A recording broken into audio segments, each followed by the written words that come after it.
Ask the GMs podcast, episode 3, Pet Peeves. Good evening, listeners. This is Zach from Ask the GMs. Been a GM for years, and I'm here to share with you my experiences as we go through Pet Peeves. Tonight we have Pat. Hey, everybody. Patrick again.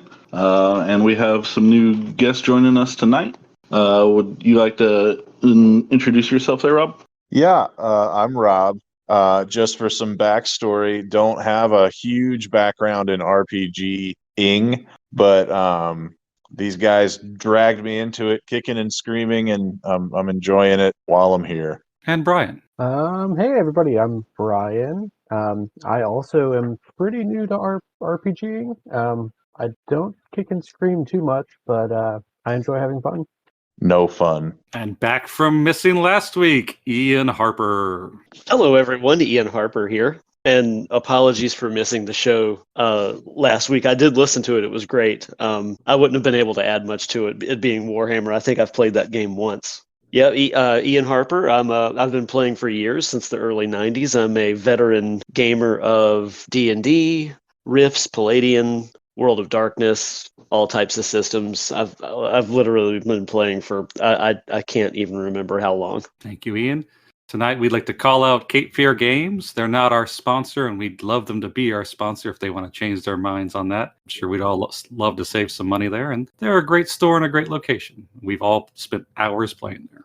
We'd also like to thank Seth Skorkowsky and his video, The Gamer Social Contract Revisited. This evening's episode is on pet peeves, things that irritate us either as game masters or players.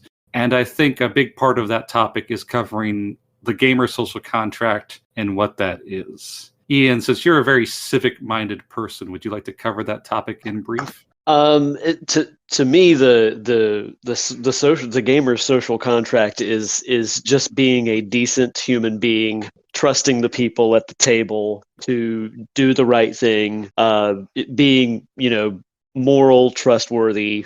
It's just like I said, a decent human being. And Patrick?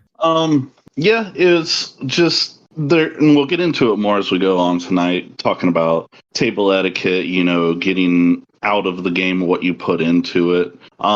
Just in general, it's about being well-rounded and being a good player. And I would like to preface our topic tonight with, it's not our intent to hurt anybody's feelings with things we're about to say.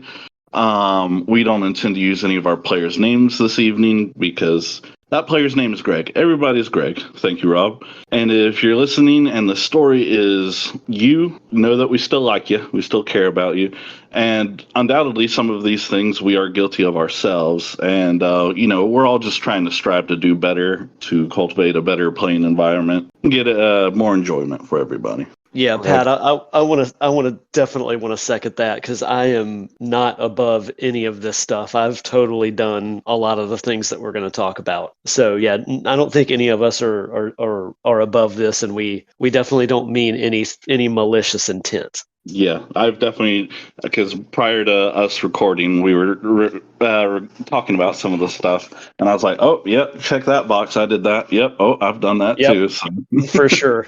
Same. Exactly the same. I was like, ooh, I'm going to stay quiet on that one. And you, Brian? I think it's a good opportunity for growth. If you realize that you're guilty of some of these things, then it's a good chance to become a better role player, and that's kind of what I strive to do as a new player. And I think that's also an important part of the gamer social contract as well, Brian. That's a really good point, is not be a stagnant player, but change and just go with the flow and kind of grow with it. I think player growth and human growth is a big important part of the hobby overall. Yeah. Agreed. Yeah, totally. And from an outside perspective, Brian, just seeing you come into RPGs or tabletop RPGs for the first time, I think you've done fantastic and have showed a lot of merit in your abilities. Oh, thanks. Yeah, I agree. And same with Rob, too. Oh, you're making me blush. That was my intent. So, Zach, did you want to give us some WotC news before we get into things? I did. This is going to just be a brief soapbox. I know it's Ian's soapbox, but I'm going to borrow it from them. No, hey totally. Guys. Do it. with the recent news from WotC, with their recent news on their OGL, and every different flavor and way they've tried to change it, please don't give them any more money. If you want to play 5th edition, keep at it. We're not going to stop you.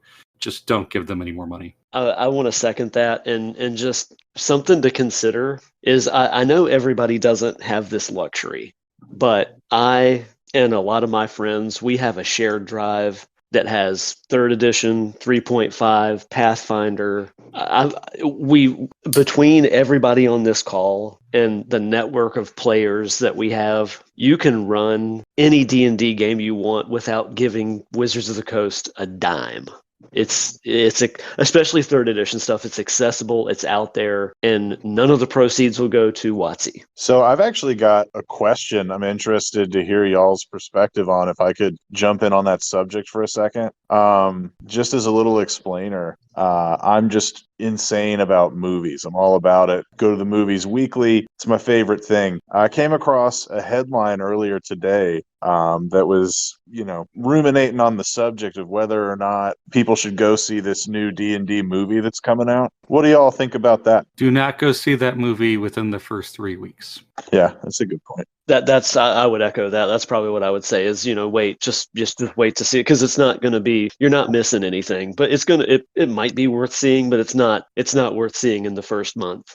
That's kind of my thought on it, is because, if you really want to see it, you're always going to be able to stream it at some point. It's going to hit some streaming service or other. And that's a good point that Zach brought up, not seeing it in the first 3 weeks, because you can always, if you heard him in the opening weekend, that's where the big headlines come from. So I agree with that. And being a movie buff myself there, Rob, I find myself frequently at the movies, and that is from the trailers, because I'm sure we've all, or some of us have watched them. There was nothing too hooking about the trailers that make me like, oh, I got to go see that. But, one day after the 3rd week, it might be a lazy day watch. Like, there's nothing else here. I'll just go watch it, but who knows? Yeah. Okay. Our first topic before getting into pet peeves themselves, it's something I'm big into in addition to the gamer social contract. It's the importance of trust, as in the game master's trust in you as a player and the player's trust in the game master. I'm going to let everyone know that if you're at a table, you can tell who the game master trusts and who they don't. And if you can't tell, they probably don't trust you. A case in point, Pat, we were playing Warhammer Fantasy, and you and RC critically fumbled a navigate roll, and I basically stopped that scene and said we were going to fade to black and come back to you, and you guys were fine with that. Yeah, whenever Zach talks about trust, so as a player, prior to that scene, Zach led us to believe that me and RC were about to be tooled up, or something bad was about to happen with us. Now, it kind of, there was a point in time where even I was thinking in my brain, like, oh, Zach, I don't get to roll something to fight off the characters or notice the ill intent of the people coming for me. But I was sitting there thinking, like, okay, Zach has a plan for this to to push the story along, to, keep things going. So I was like, rather than argue with Zach about this, I'll just go with it, see what happens.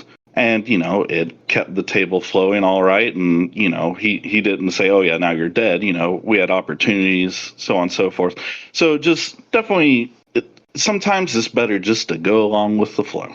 And you can especially see it, like, Ian, you're another good example of, like, hey, I'm going to do something crazy, and the DM gives you that wiggle room and that rope. That's because they trust you. Yeah, I was going to mention that. That's in almost every Call of Cthulhu scenario we play.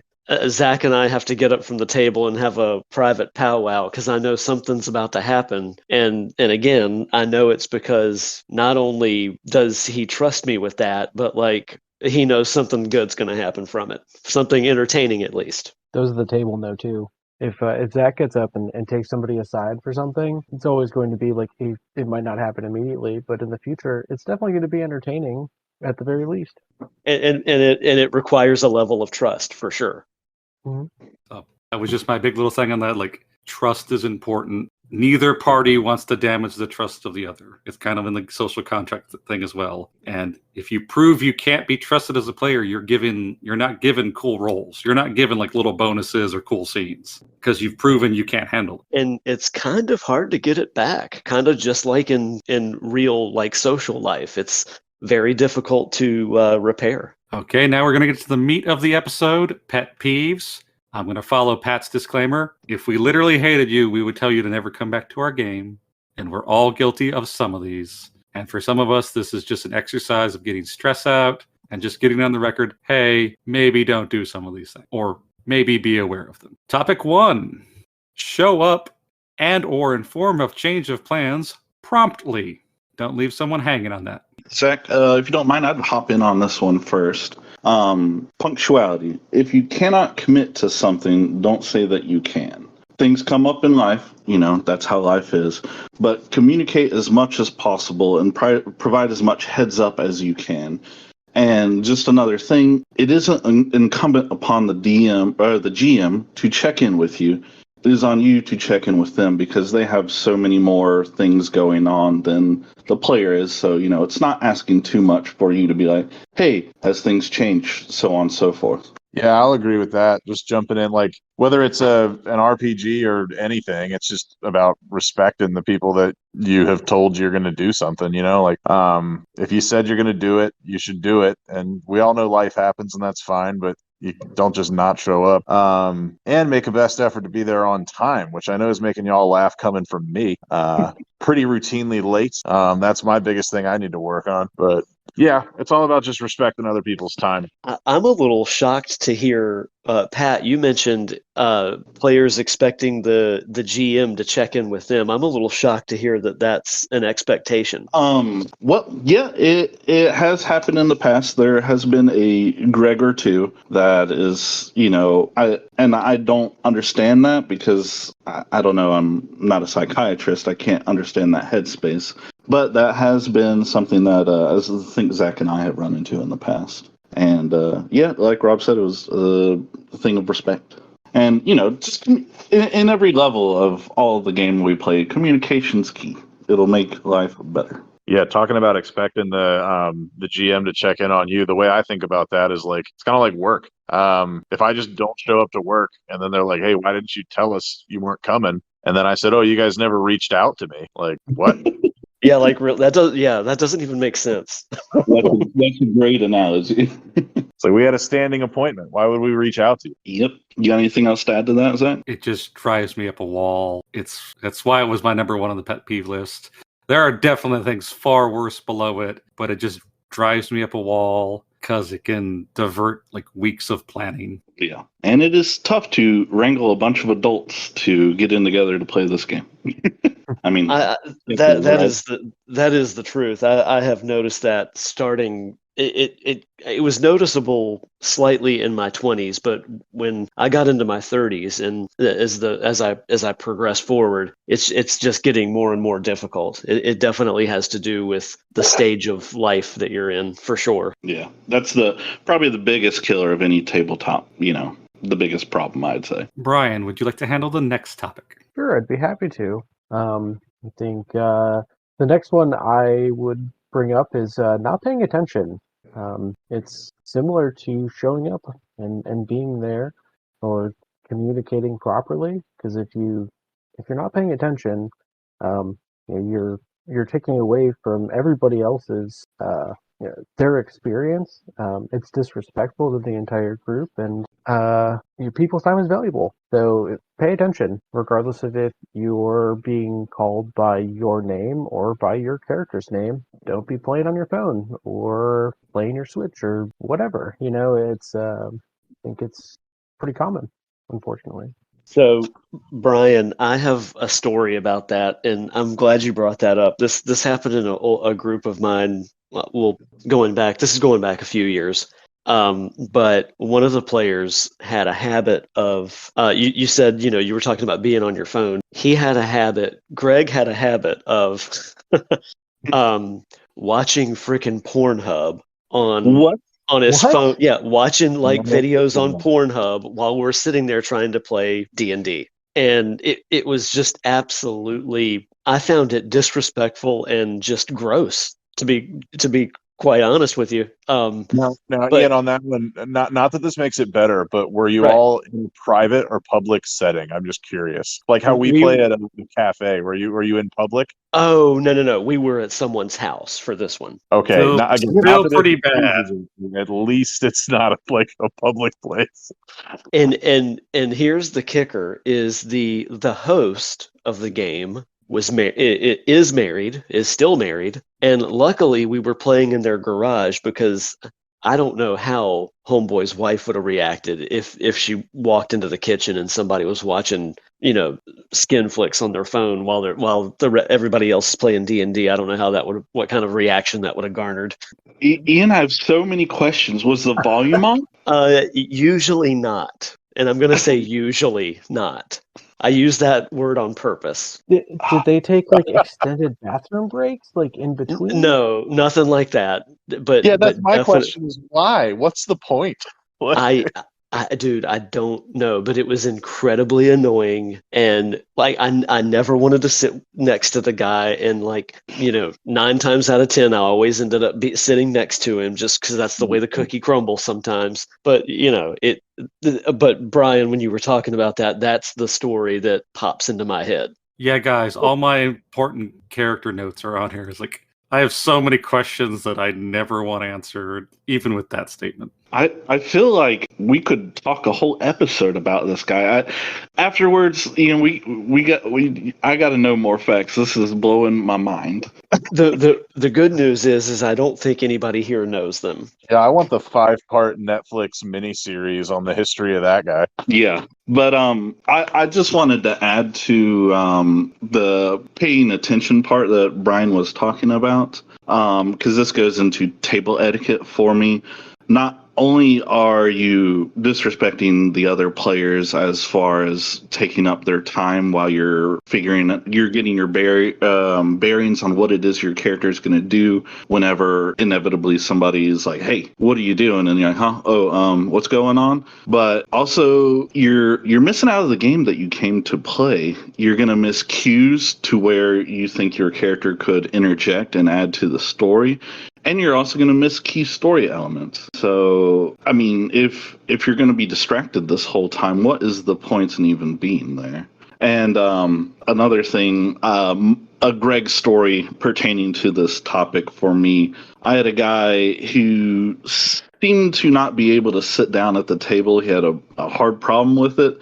We were in his kitchen, and he just starts cooking a beef Wellington while we're playing, just nonchalant. That's awesome. Now, Yeah. now I have a follow-up question. Did they share? Oh yeah, no, this Then Greg, they're I love excused. this Greg. He's a nice guy. He's one of my best friends. But it was just like, come on, man, we're here to do this. Now, if you want to cook me a beef Wellington, that's great. But it was a little pet peeve because I still got to eat that afterwards. So I can't cry too much. And I if would the mood just like to strikes point you. out that we're only 2 pet peeves into the list, and I am 2 for 2 on being guilty of these. Ian, would you like to lead the next topic? Yeah, let's see. Oh, I'll hit this pet peeve because this ended a game for me. And this one's coming from I was DMing it. This was a D&D game that was I was running it in Elon. If anybody knows where Elon, North Carolina is, I was running it there at the school there. And this game, you guys will be impressed to know that this game was going on for a year and a half. And this pet peeve right here ended it. It killed it. One of the players was being a DM judge. I don't know if you guys have dealt with this. I can do it better than you. They had just got transported from Ravenloft to Forgotten Realms, and there was a scene with some drow and the Flaming Fist, and they were, I'm not going to get into it, but they didn't like how the outcome of the scene went. Because what do you guys, I don't know if you guys know much about Forgotten Realms, but what do you think happens when you argue with Knights of the Flaming Fist? Like if you just start arguing with them, what do you think happens? You get a flaming fist up your rectum. more or less. And they accused me of, putting the game on rails. The story sucks. It's, what did you do? You're destroying the game. I could do this so much better than you. And I was like, okay, all right, do it then.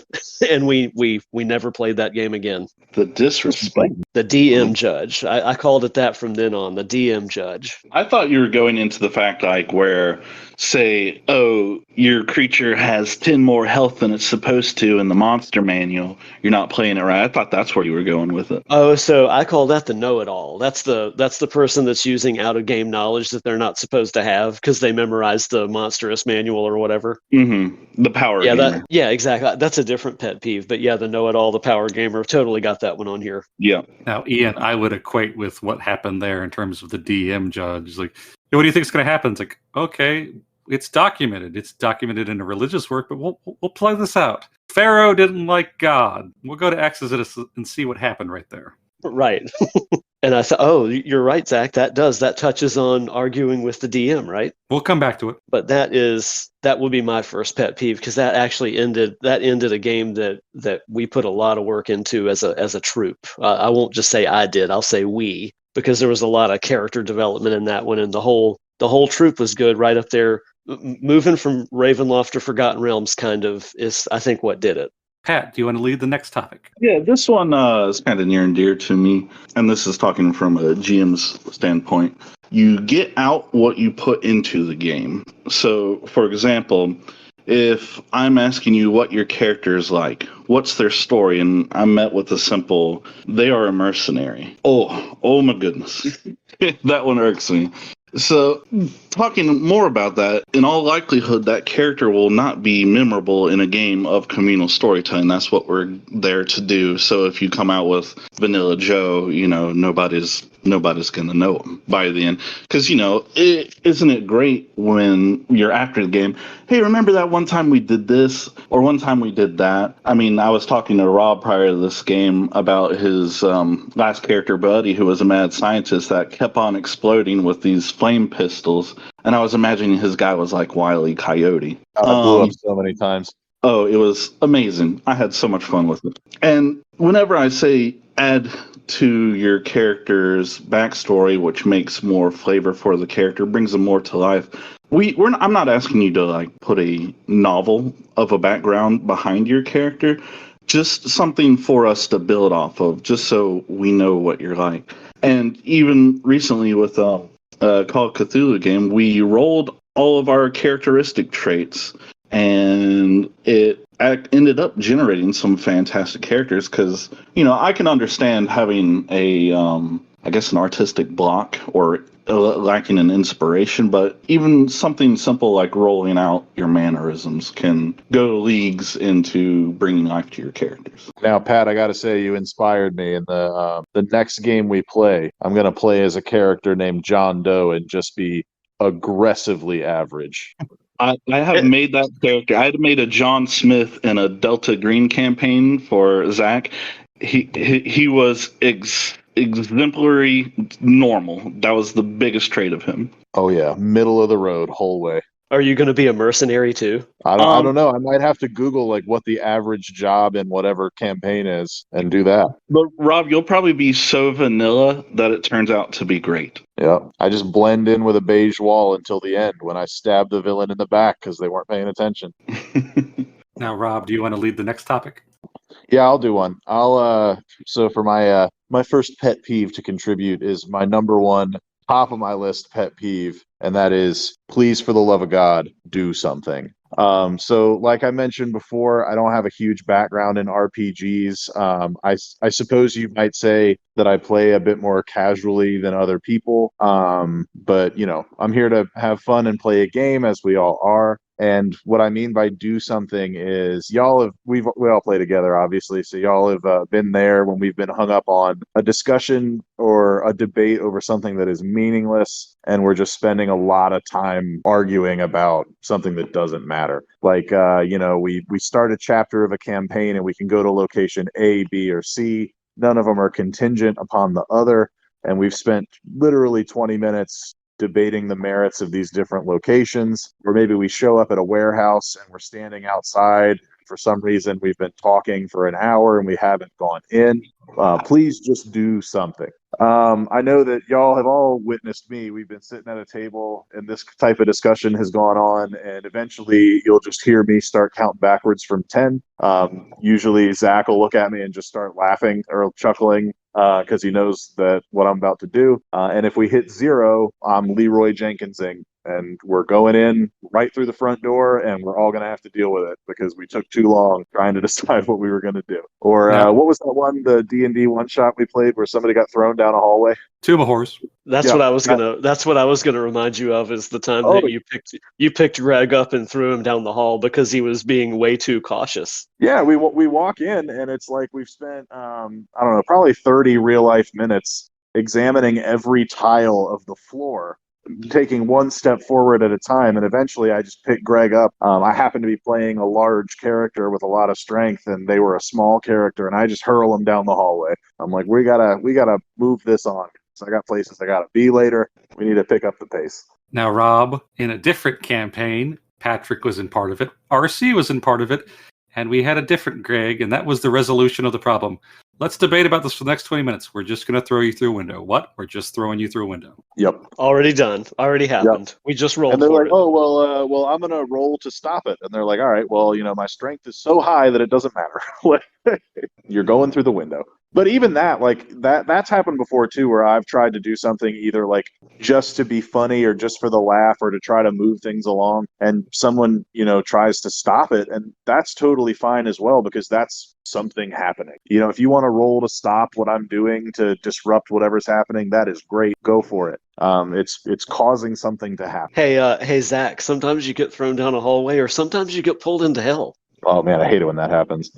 I mean, I recall double natural ones appearing. Well, one was influenced by luck, but double natural ones. I'm gonna say this: if I'm about to die, I will willingly spend every point of luck I have to beat that roll. Oh, Ian, I thought you were about to say I was gonna do everything I can to bring somebody with me because I remember Ian will drag you down. Egypt. Oh, good times. That It's one of my Sphinx man. favorite things about Ian. He'll just like flip to an agent of chaos like that. But Only you love him when it's for it. necessary. Oh no, only when it's necessary. Oh, it's always necessary. I think I just heard Zach slap his forehead.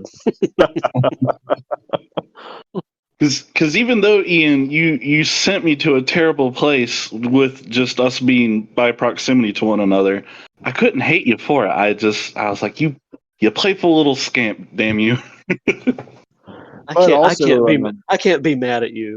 Along those lines, that's a great way to solve this problem too. If we're getting mired down in something like we spent too long trying to decide where to go, what we should do, where we should go, if we should do anything. Throw in a little bit of that just nonsensical chaos in there, forcing the party to deal with the results of whatever you just did. It just kicks the story in gear. Keeps it fresh. I think, Rob, you were the quintessential barbarian in mind. You're just punching down the doors. And I believe every group kind of needs that, Yeah, you got some people that are thinking about it, trying to solve the riddle, and another person's just like, nope, let's go. Well, I'm glad you brought that up, solving the riddle and all, because that doesn't bother me as much. Like if we're sitting here debating a puzzle, or if there's like some kind of catch-22 in the story where our choice is going to affect the outcome of the other thing, that's totally different. I'm perfectly happy to sit there and let that debate play out. Or if like two people are getting into like a heated discussion about something where it's interesting, sure. What I'm more talking about are when, like, it tends to happen to us a lot at the start of a session too, when someone will recap what just happened. The keeper will go like, okay, what do you want to do? And then just nobody says anything. And it's like people, we're warming up, we're getting in gear. It's just when like literally nothing is happening. That's what drives me insane. Yep. I'm a big fan of just players seizing agency, just like you're not a passive actor, you're an actor. Please do something. Yeah, and I always try my best to, like, when I do that, I know that if I'm not careful, I can, steal the be too overbearing. I can run away with it. So I try to do something that gets everybody moving and then pull back. And if people want to like deal with it and change direction, that's fine. I want to get something moving somewhere. My favorite argument is, who's going to open the door? Okay, so Holy cow! right. That every time. who's going to open the door? Okay, well, here's what's going to happen. I'm going to open the door, and one of the other players that I've already talked to is going to push Greg through the door, and let come what may. Yep. I'm all for tossing Greg. F that guy. All Well, right, so sometimes we are that guy, but sometimes Oh, for being sure. thrown or pushed in a door is needed. Get the button gear. Zach, I think we've all hit a big pet peeve. What's something that you have that's a big pet peeve of yours? I'm gonna read my next one. While I'm very being prompt and like giving me updates if you're not gonna come up, it's a big deal to me. This one utterly destroyed a campaign. I will not allow it to happen again. Do not erase something from someone else's character sheet without a skill roll or without permission. Do not do that. Do not do that. Do not do that. Someone did that to a player from the 70s. Don't do that. I have literally never heard of that happening before until you told me that story, Zach. In all of my years of playing, I've never heard of someone doing that. Yeah, I think I'd be pretty upset if that happened to me. Yeah, I definitely wouldn't want to play with that person ever again. I mean, that just falls into respecting somebody's personal space and their stuff. I mean, pretty simple concept. That's definitely in the social contract that we were talking about earlier. Well, not only that, like you actually stole from that player, not the player character. You stole from the player. In real life, stole. Like, yeah. So yeah, any keeper, any DM, any GM, any player, if you see that happening, shoot it down. Now, if it's a conversation, Bill said he was going to spend 5 gold. He went to the bathroom. Bill said it before he got up. Fine. If Bill said you could touch his sheet, erase the 5 gold. But don't take the MacGuffin. Yeah, totally inappropriate. Brian, would you like to lead the next topic? I'd be happy to. My next pet peeve, and this is near and dear to my heart because it happened to me, which is very sad. But critiquing other players' role playing. Ooh. Yeah, you create a character and you're making it your own. And really, there's no rules or laws based on a fantasy character's voice. I think it's pretty stereotypical that a dwarf sounds Scottish or an elf sounds, I don't know, English, perhaps. Or aloof. And that's Tolkien. Yeah, Tolkien's got their own lore, and that's standard. But if you're playing anything else, if your elf doesn't sound quite like you think an elf sounds, do you need to ask about it? It's possible that that person's trying to grow as a role player. And then the other portion of that is just asking, why would you do that? I remember our Two-Headed Serpent campaign where Ian's character was a very gruff detective from New York, and he decided he wanted to catch a falling package out of the air. And it was hilarious the entire time because Ian is fantastic at delivering and describing what's happening and adding to it as he goes. And Greg the entire time was just not down for fun.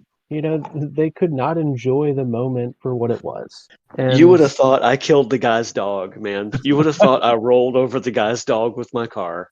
Yeah, and it's sad. You're not open to openness in that situation and letting it play out. Yeah, I'm so glad that you brought up that particular campaign. I think between Ian's character and Buddy the Mad Scientist, I think we almost made Greg's head explode. Yeah. Seriously, we really did. We really did. And as GM of that campaign, that moment was particularly fun, but there was a lot of Greg throwing around, oh, this doesn't make sense. Oh, no, this is not realistic.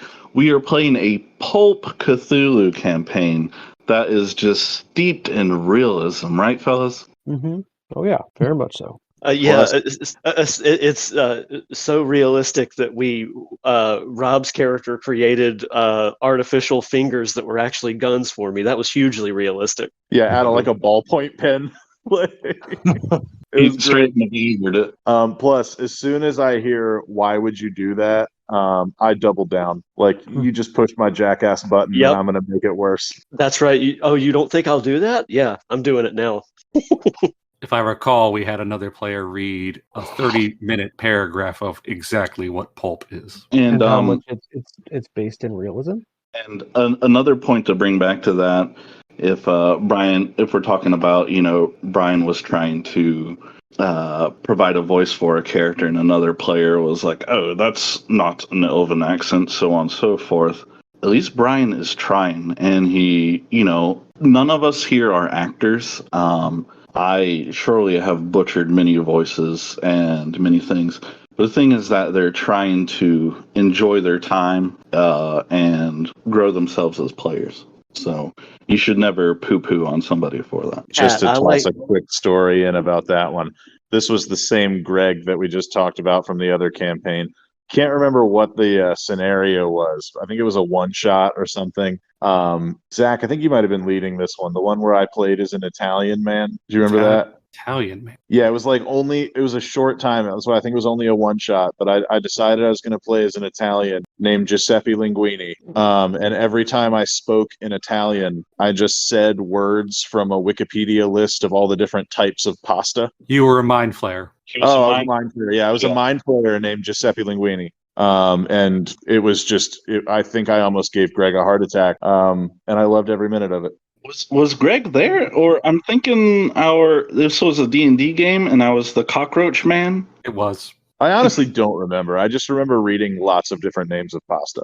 And I was a used car salesman who was also a mind flayer named Giuseppe Linguini. So I'm going to want a rundown of this game offline at your earliest convenience. I think the overall major point is, hey, as Pat mentioned, none of us are experts. Yeah. Ryan's trying to find his voice as that character. Unless he's literally just spewing racial slurs, let him go. And it's rather intimidating to try and use a voice at the table. I know a game Zach and I played before. I was playing a Minotaur with a Russian accent because I don't know why. At the time, that made sense to me. But adding that voice just adds to you just being absorbed into that campaign, it coming to life for you. So, yeah, it's just, one, you're brave for doing it, and two, nobody should poo-poo you for you. I agree. As far as trying to do some kind of an accent or speak for the character, that's exactly it. You're stepping into that character. And we have other players that are fantastic at it. Ian definitely being one of them. He's good at that too. And just try to emulate the good players at the table. I don't know. It's just it just increases the the feeling of escape. You know what I mean? It's that, and that's what we're here to have fun in a social setting as well as just get away for a couple of hours. Excuse me, sir. Realism. It was about realism. We talked about that earlier. And to echo something Brian said earlier, you made up that character. Even if it's based on something else, you made it up. You cannot do it wrong. Exactly. So that's a great point. You're not doing something that you made up correctly. Like, how can you possibly say that? I made it up. Whatever I do to it is correct. Yeah, there's no point of reference for it to, whether you can say it's wrong. Ian, do you want to lead the next topic? Sure, I do. And Zach, this actually kind of dovetails off of your topic about erasing stuff off a sheet. I'm going to speak up for my teenager here. This is a pet peeve. If you guys aren't aware, a couple of years ago, my teenager tried to get into a 5th edition D&D game with a group of their friends at school, and they unfortunately had to miss 2 games because they just didn't have a ride back to get back from the game. There's just a couple of reasons why they had to miss 2 games. And after the second time they missed the game, the DM took their character sheet and gave it to another player that wanted to play in the campaign. Ooh. And that was something else I had never. They came and told me that story, and guys, I was floored. I have never heard of anyone ever doing that before, and I was infuriated.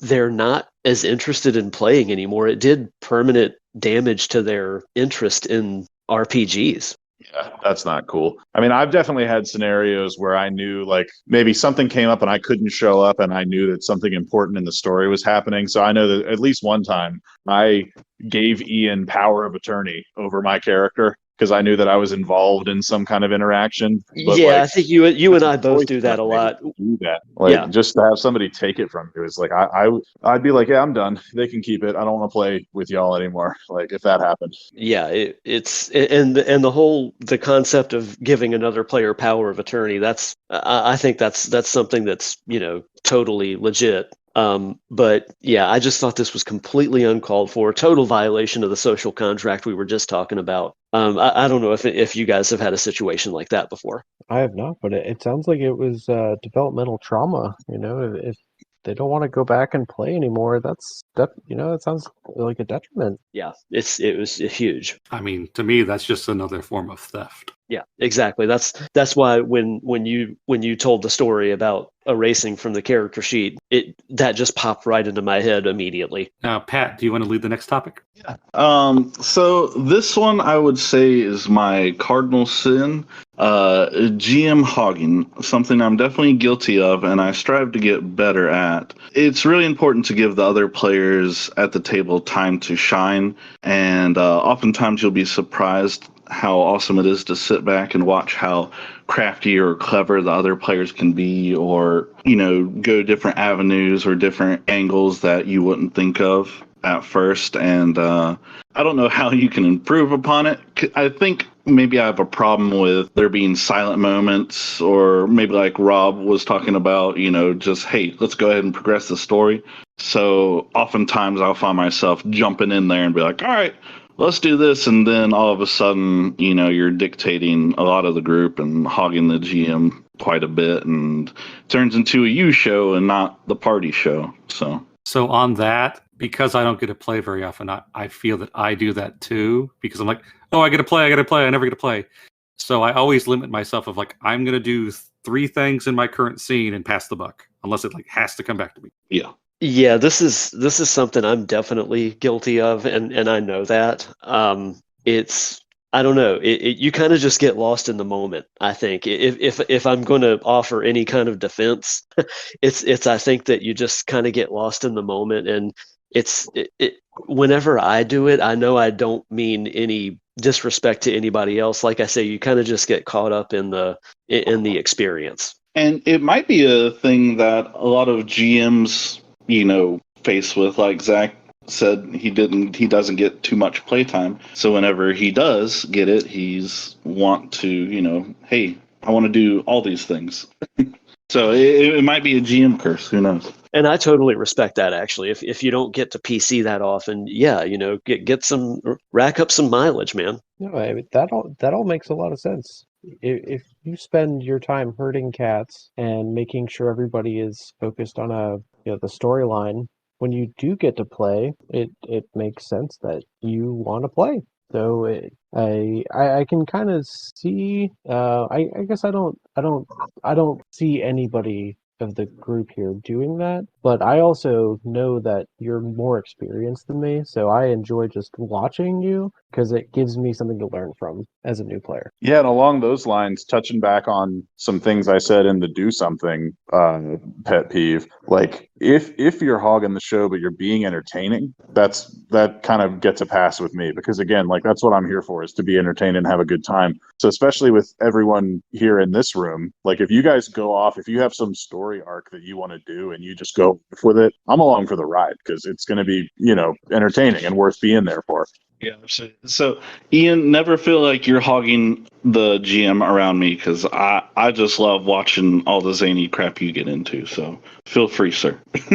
Well, And I'm a yes-ander. So, like, Ian, I know we're picking on Ian right now, but Ian, if you go off somewhere, I'm going to be like, yep, I'm there. How can I jump into this? I want to, further whatever Ian's goal is here. Well, and to be fair with that, Rob, usually the stuff I get myself into, I am going to need backup for. So it's like, and Zach can attest to that too.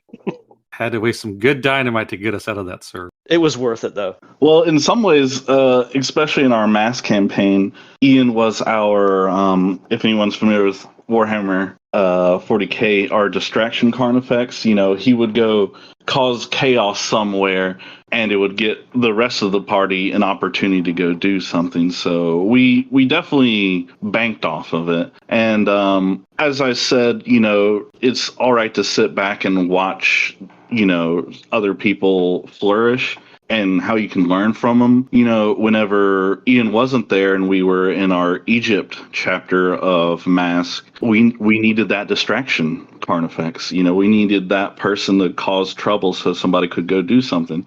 So, you know, I learned from him in that sense. I'm like, oh, well, he's not here. Somebody's got to do it. I'm going to do it now. What would Thaddeus do? Oh, run across the yard naked. Yeah. And in fact, it inspires me to create a character that's the whole shtick. He wants to be seen, wants to ham it up as kind of a support character for the rest of the group. A character which, incidentally, totally would not work in D&D. Probably not, no. Now, Pat, my name is Greg, and I just finished cutting all my toenails. I know the party just stopped a nuclear explosion. Can you come back to me? I can almost see that scene play out. I can see it in my head. You were there in the actual scene. Was an alien autopsy involved? Oh, God. I'm reliving it. Okay, yep. So Let's all say it together. Damn it, Greg. Damn it, Greg. So, Zach, would you like me to give the audience a setup as to what we're talking about in this scene? Yes. All right.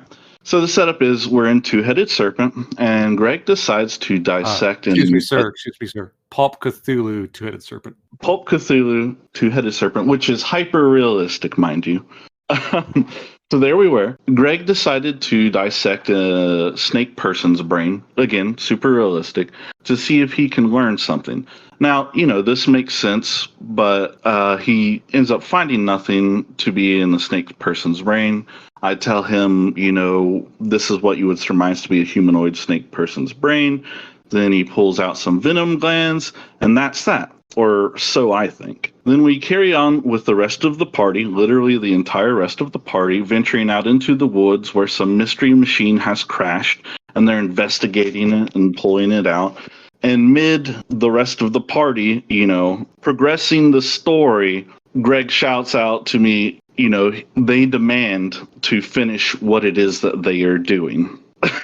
And pulls the attention away from the rest of the party to himself. Now, mind you, this was a party of, you know, 7 PCs, 8 PCs, which, as anybody knows, is a large group. And I haven't DM'd Pulp Cthulhu before, so it was my first time tackling that. And mind you, the very same Greg invited himself to this campaign and didn't even bother to roll up a new character. They just grabbed an old character sheet and said they're going with that one. That's right. I forgot about that. The recycled character. I forgot about that. My favorite part about this whole scenario was while Greg was spending so much time doing all of this, I was constantly trying to do something stupid to, you know, move it along. And I believe, wasn't this where I like tasted the alien goo? You did. Yeah, that's right. Yep. That was great. But this was after the monkey arms deal. Oh, that's right. The monkey. Right, where I traded a firearm to a monkey for a relic. Yes. Yep. That blew up on your arm later. So that whole thing, that whole thing was confusing to me because I thought his scene ended 2 times, and he didn't realize it had ended. Oh, it was over. There was nothing, because on the keeper end of thing, you know, there wasn't anything in a section for dissected brains of a snake person. I don't think it intended anybody to. So, you know, I was going along with it like, hey, you know, okay, I'll give them venom glands or something. That's not in there, but whatever. Throw them a bone. Oh, you ad-libbed that. Okay, I didn't realize that. No, I was throwing bones. But it's just Perfect. It was somebody wanting to go to a dead end repeatedly, and you know, just keep on knocking on that dead end. Rob, would you like to serpent person, if you will, or a dead serpent person? Rob, would you like to get the next topic? Yeah, I'll do the next one. This one is maybe a little bit broad. but I'll explain what I mean. Having situational awareness, or I guess the pet peeve would be people not having situational awareness. So this can be a number of things, and it can be varying degrees of annoying to me because, sometimes it's an honest mistake where you just kind of don't realize something about what's going on or the setting of the story. And then other times it can be dang near willful ignorance. I've got two stories that kind of back this up. So from the more forgivable end, we were playing, was it Masks when we were in India? That Children was of Fear. Children of Fear. So we were doing Call of Cthulhu, Children of Fear. We had traveled to India in what, 1920 something? Yep. And I Sure. believe we were in the 1930s actually, and the place 1930s. was Punjabi, India, I believe. Yeah. So the story had brought us to the point where we needed help from, the folks in power in the area, which at the time were the British. So in order to find the, officials that we wanted to find, we went to some fancy like country club place, and we're standing outside, debating our angle of approach. And a couple of our players decided we're going to go on in there and just ask at the front desk. So I decided, you know what, my character is going to wait out here.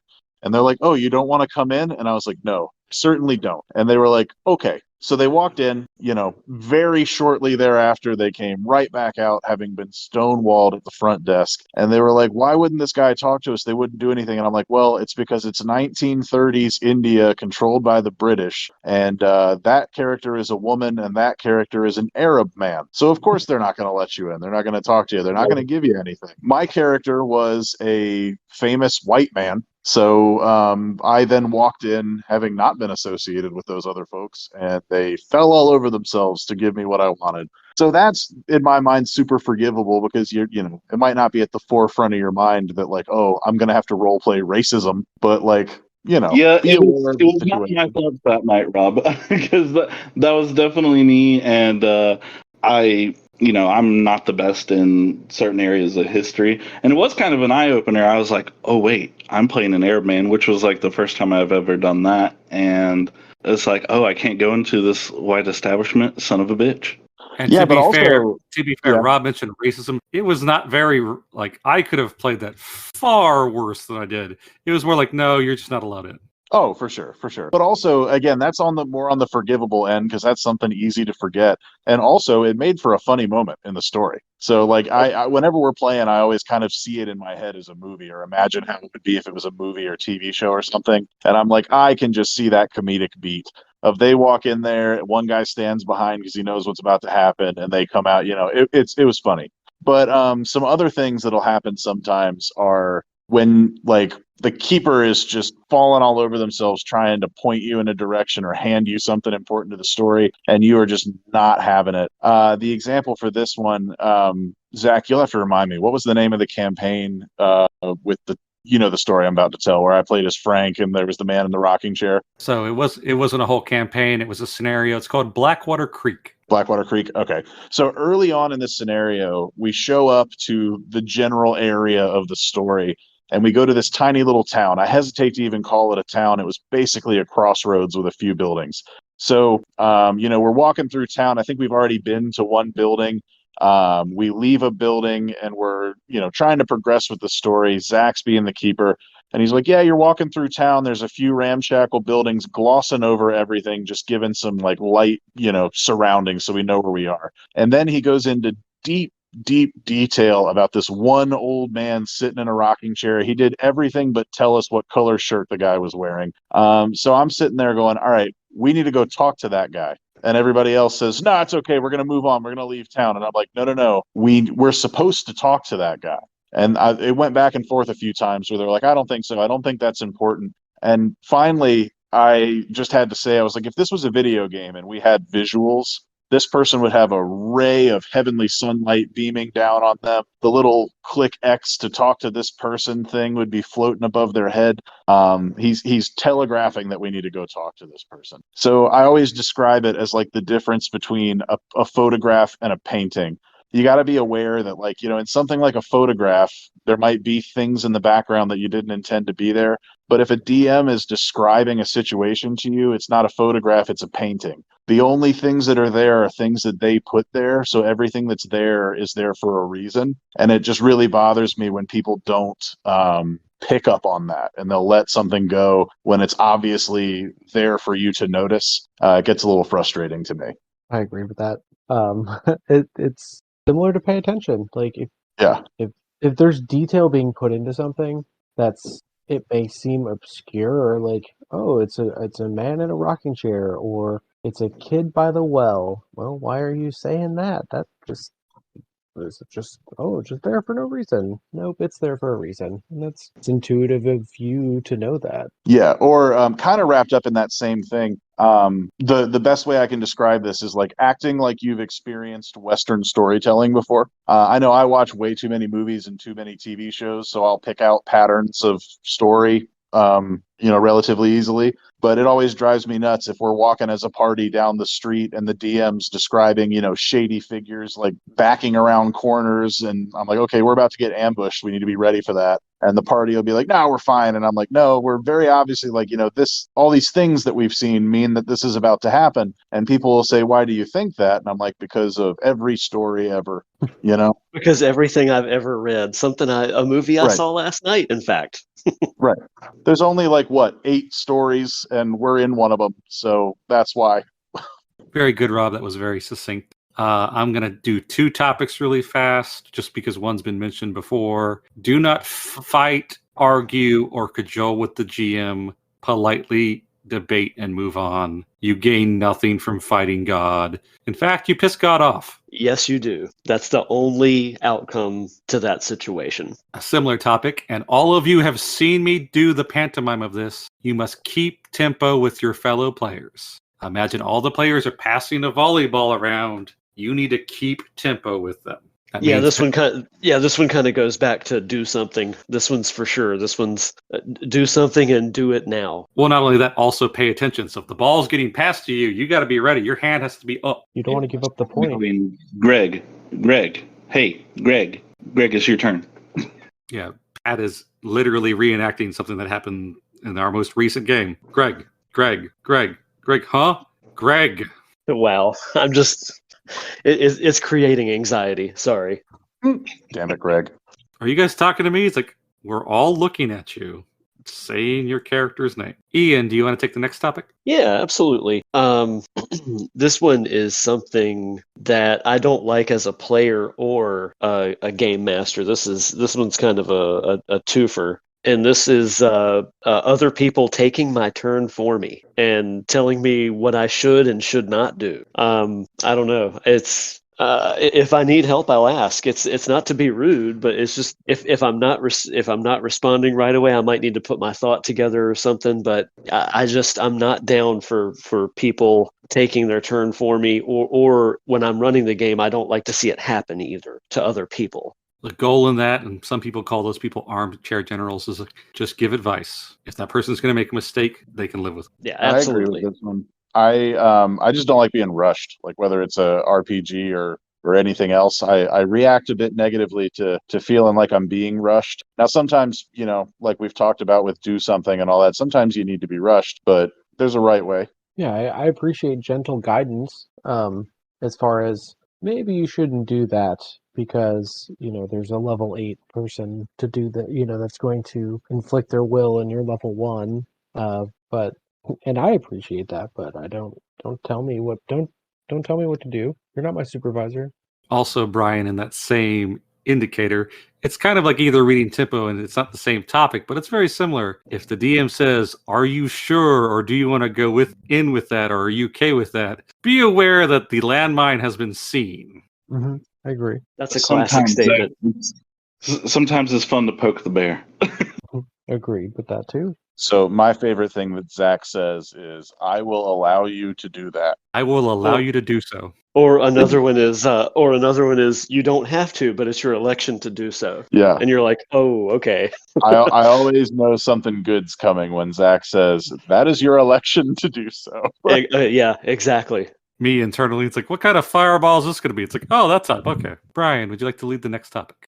Sure. So, my next one, and this is probably on lines with that social contract, but one of my pet peeves is lying about your roles. Okay. So, personally, I use a dice tower, and everybody can see what I roll. But if you're counting your pearls there and you got your hands covering your dice, and you say you got an extreme success in pulp, oh wow, that's cool. The fourth one of the night, I don't believe you. And I'd like to see it personally.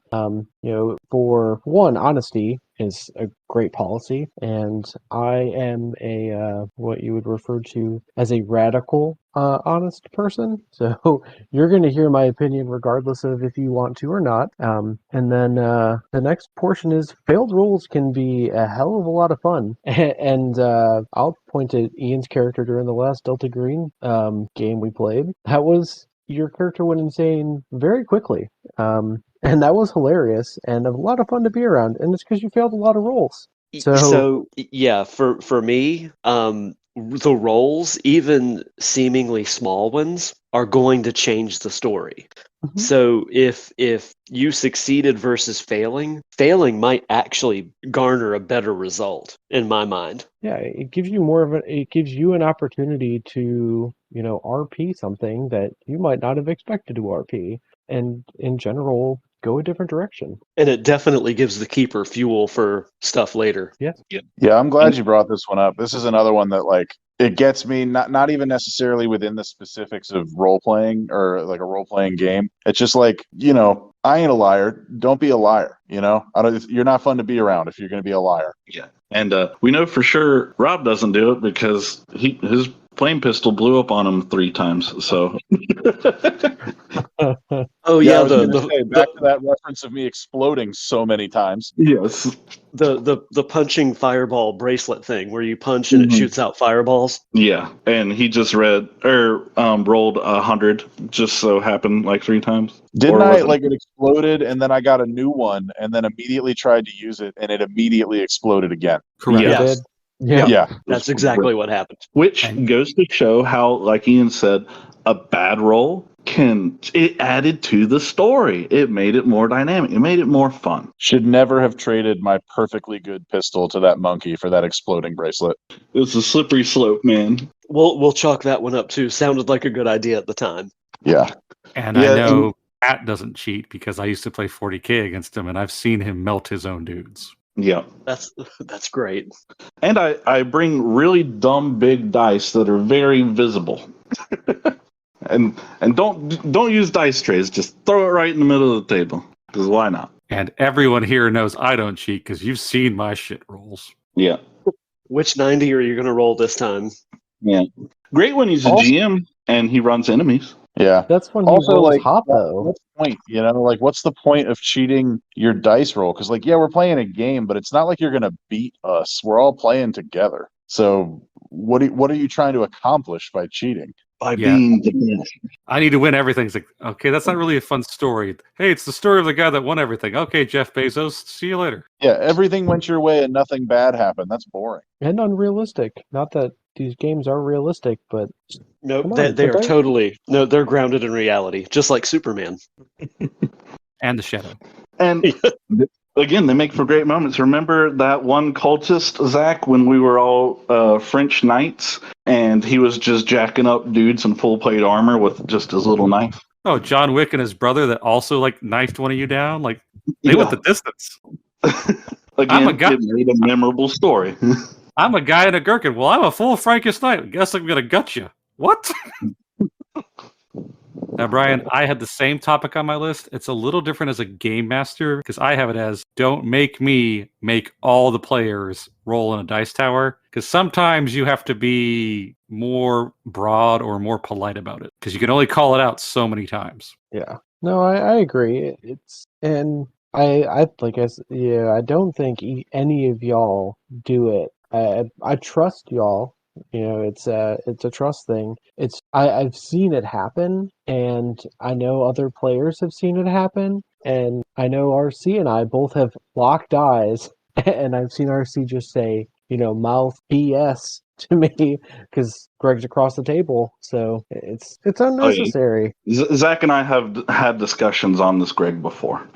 So I'm gonna go ahead and admit something, and I hope that this doesn't damage trust in me as a player. But there was one sanity roll that I failed that I actually passed, and I fudged the dice so that I would purposely fail it. And I'm not going to tell you which sanity roll it is. I'm going to let you guys try to figure it out offline, or maybe if you want to try to take a couple shots at it now, that's fine. But I did the opposite. I wanted to fail this sanity roll, so I kind of just knocked that dice with my pinky by accident, and boom, that turned into a 96. Well, I'm going to say, especially with Zach and I, who've been playing for quite some time, we've all had our moment of weakness throughout the years.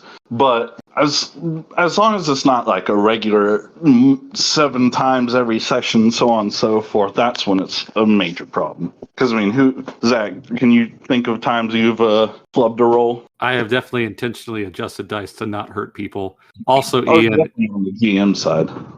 Also, Ian, in terms of intention, you chose a fun option. Like you went for fun. That's fine.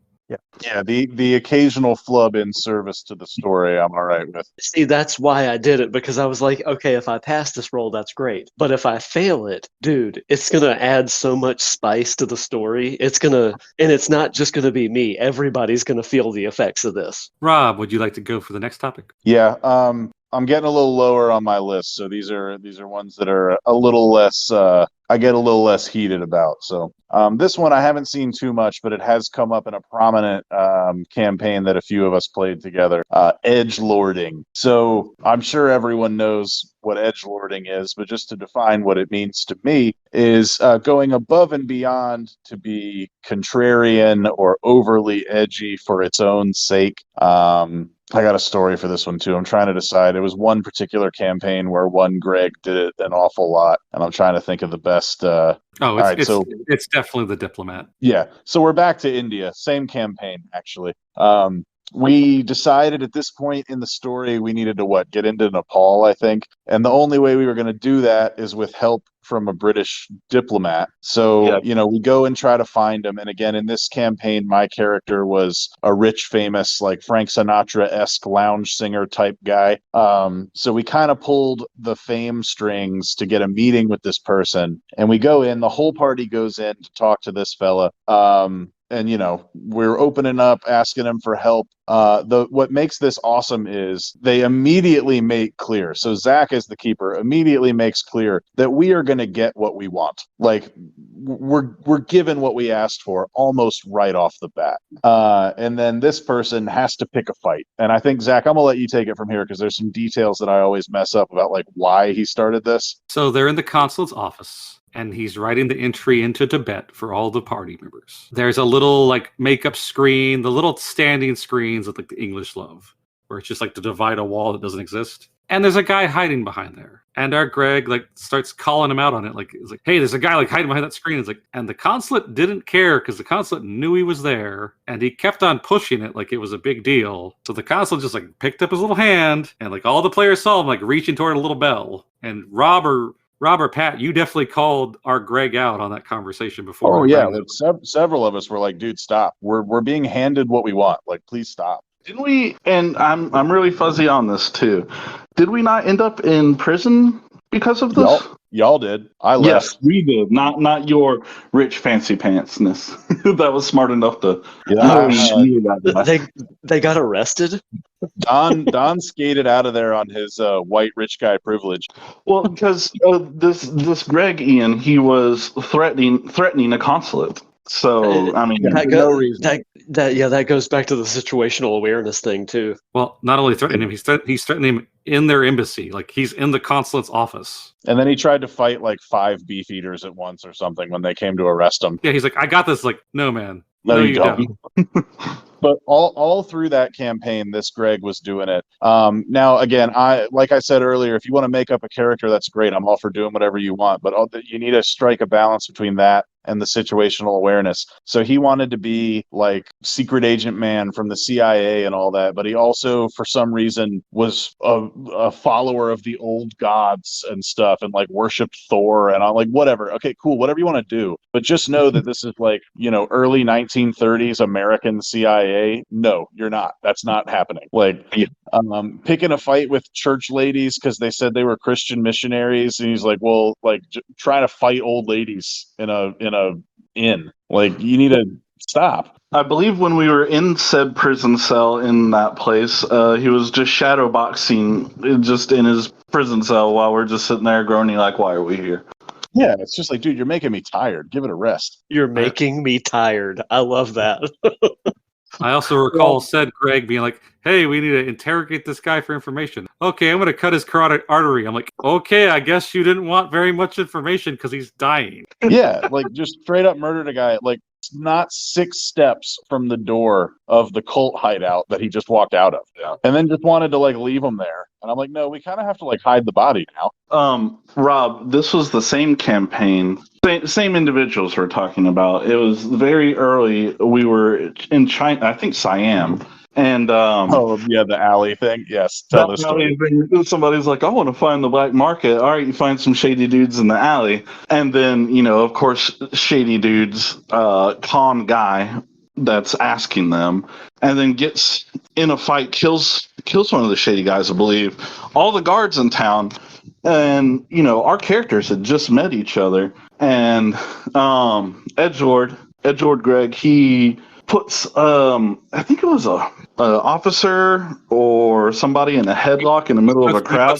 He puts one of the guards in the headlock, and then he tries to like whip his pistol out. I'm like, okay. My favorite part about that scenario was when he like asked who was going to help him, and one by one, all of us said some version of my character backs slowly into the crowd and disappears. Yeah, because it's like, we've only known you for 2 hours.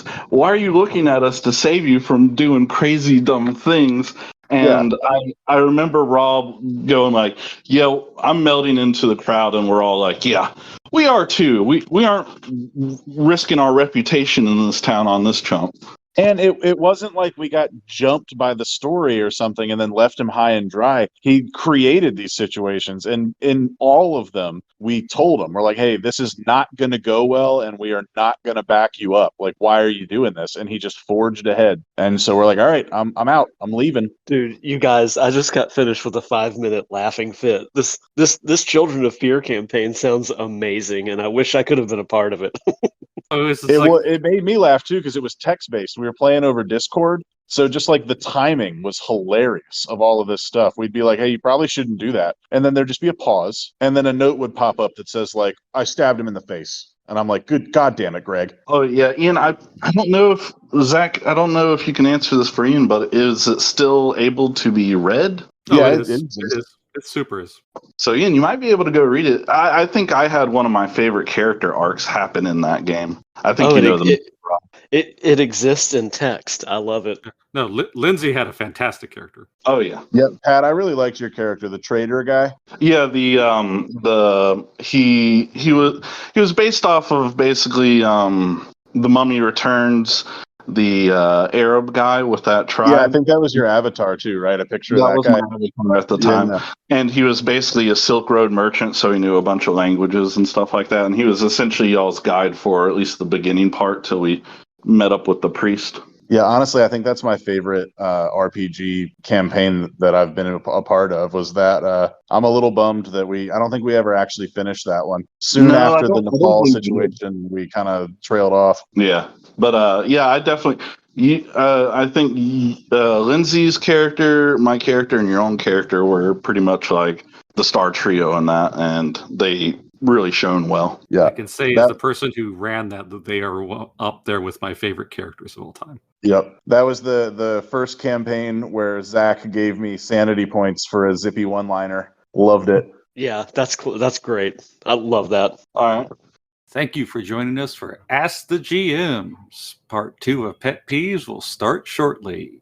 Thank you and have a great afternoon.